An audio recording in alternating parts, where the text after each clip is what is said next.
How to reinstall OS using Virtualizor Automatic OS Reinstaller.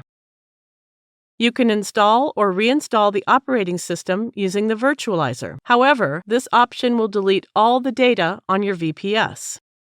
Click the Manage icon of the VPS on which you wish to install the operating system. Click the Install tab and then select the version of the operating system you wish to install.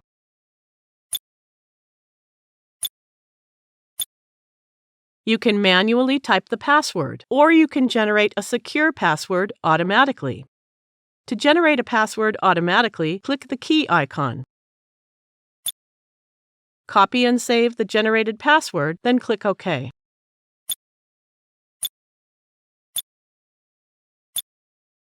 Leave this box for Format Primary Disk unchecked and click the Reinstall button.